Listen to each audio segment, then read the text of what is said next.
वज़ीर आज़म शहबाज शरीफ ने अपने मुंह से कह दिया है कि अभी महंगाई मजीद बढ़नी है। पाकिस्तान चीन के पांव में बैठ गया है, हमें कर्जा दे दो, हम आपको वापस कर देंगे।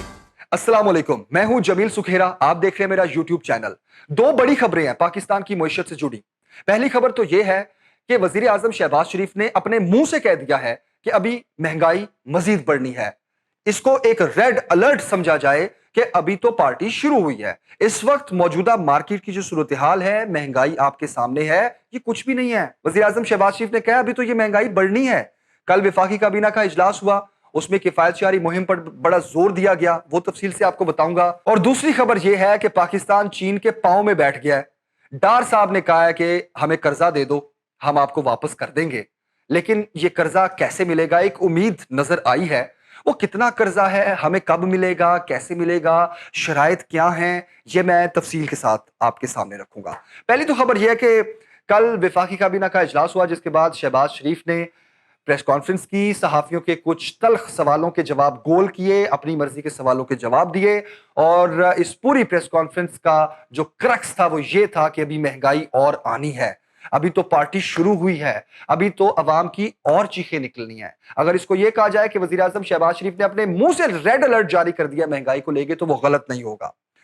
किफायत जारी मुहिम के बारे में वज़ीर आज़म ने कहा कि बड़े और अच्छे और अहम फैसले किए गए, और वो ये थे कि वफाकी वुज़रा अलाउंसेस और मरात नहीं लेंगे, लग्जरी कार्स यूज नहीं करेंगे, बिजनेस क्लास में सफर नहीं करेंगे, 5 स्टार होटल में कयाम नहीं करेंगे, यूटिलिटी बिल्स अपनी जेब से देंगे और किफायत जारी सादगी अपनाएंगे। और साथ उन्होंने एक वर्ड यूज किया, कुर्बानी, कि इस वक्त हमारे से हमारा मुल्क कुर्बानी मांगता है। अब वज़ीर आज़म साहब ने यह वाजे नहीं किया कि वो कुर्बानी किस चीज की होगी। अगर ये मुराद छोड़ने की सारी कुर्बानियां आप दे रहे हैं, तो इस बात का ना सर ना पांव, ये कोई आप एहसान नहीं कर रहे, ये टैक्स पेयर का पैसा है जो आप उड़ाते हैं। कल की प्रेस कॉन्फ्रेंस के बाद एक बात तो तय हो गई, शहबाज शरीफ समेत 90 अरकान की जो काबीना, उन्होंने ये बात मान ली कि मुल्क के खजाने को बेदर्दी से इस्तेमाल किया जाता है। क्योंकि जो किफायत जारी मुहिम है, अगर इसको हम गौर से देखें और इसकी थोड़ी तशरीह करें तो हमें नजर आता है कि पाकिस्तान के खजाने को किस बेदर्दी से, इस टैक्स पेयर के पैसे को किस बेदर्दी से इस्तेमाल किया जाता है।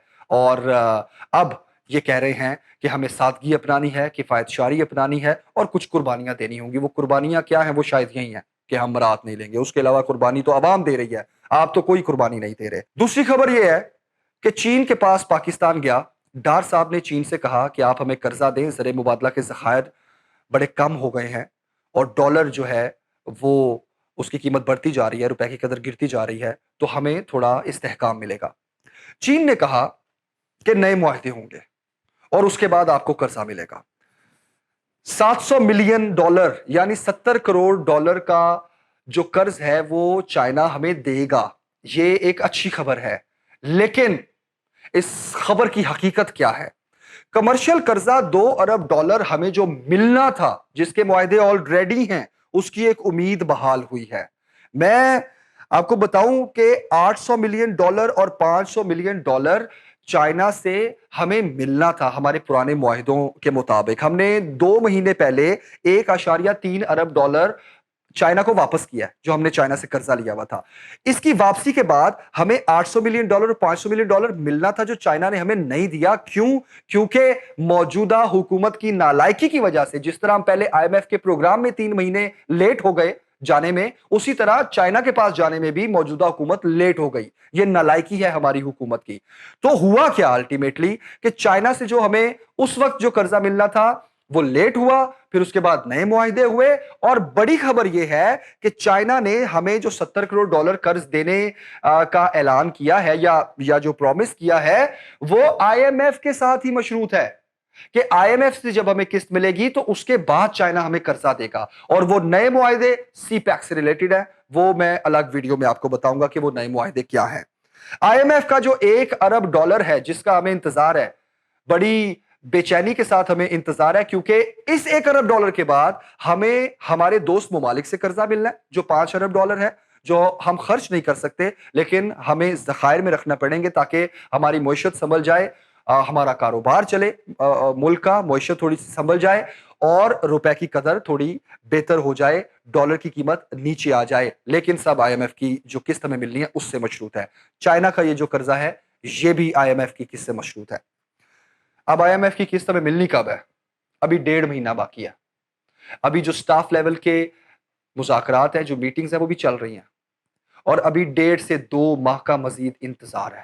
اس کے بعد ہمیں آئی ایم ایف سے یہ $1 ارب ملے گا، اور اس کے بعد ہمیں چائنا سے یہ $70 کروڑ قرض ملے گا، اور اس کے بعد دوست ممالک سے ہمیں جو ملیں گے، مطلب پورا ایک ٹائم سپین ہے جو کہ 6 مہینے سے 1 سال کا ہے۔ یہ جو نالائکی ہے اس موجودہ حکومت کی، پہلے آئی ایم ایف میں جانے میں دیر کی، پھر چائنا کے ساتھ جو ہمارے معاہدے تھے ان کو آگے لے کر جانے میں دیر کی، ہمیں دوست ممالک سے بھی قرضے نہیں مل رہے، اور یہ جو مشکل فیصلے یا کفایت شاری کی جو ایک مہم چلائی گئی ہے، اس ساری صورتحال میں آپ لوگوں کو بتا دوں کہ مہنگائی ابھی مزید آنی ہے۔ آنے والے 4 مہینے بہت مشکل ہیں۔ رمضان شریف میں جو غریب عوام کو ایک آس ہوتی ہے کہ ہمیں سبسڈی ملے گی اور یوٹیلیٹی سٹورز کے ذریعے ہمیں اشیاء خور و نوش کم قیمت پر ملیں گی، تو ایسا کچھ نہیں ہونے جا رہا۔ رمضان شریف میں بھی مہنگائی مزید بڑھے گی، اور اس کے بعد بھی آنے والے 4-6 مہینوں میں مہنگائی بہت زیادہ بڑھے گی، کیونکہ ملک کے پاس پیسہ ہے ہی نہیں، ہمارے خزانے خالی ہیں۔ اس وقت جو زر مبادلہ کے ذخائر ہیں وہ $3.2 ارب پہ ہیں۔ تو سوال جو میں آپ کے سامنے چھوڑ کر جا رہا ہوں وہ یہ ہے کہ اس وقت موجودہ حکومت جو کہ ابھی تک نالائق ثابت ہوئی ہے، وہ جتنے بھی یہ معاہدے اور اقدامات کر رہی ہے، کیا یہ ملک کی معیشت سنبھالنے کے لیے ہے یا پھر آنے والی حکومت کے لیے ٹائم بوم لگا رہی ہے؟ کیونکہ ہر نئی آنے والی حکومت یہ کہہ کر سب ٹال دیتی ہے، اپنی نالائکیوں کو چھپانے کی کوشش کرتی ہے کہ جو پچھلی حکومت تھی ان کے معاہدوں کا یہ ہم خمیازہ بھگت رہے ہیں۔ تو کیا اس وقت جو 12 جماعتوں کی ایک حکومت ہے، پی ڈی ایم حکومت جس کو اتحادی حکومت کہا جائے گا، کیا اس وقت وہ بھی یہی کر رہی ہے کہ آنے والی حکومت کے لیے ٹائم بوم لگا رہی ہے، یا پھر واقعی ایک سالڈ طریقے سے ملک کی معیشت کو بہتر کرنے کے لیے کام کیا جا رہا ہے؟ کیونکہ نالائکیاں آپ کے سامنے ہیں۔ اجازت دیں، اللہ حافظ۔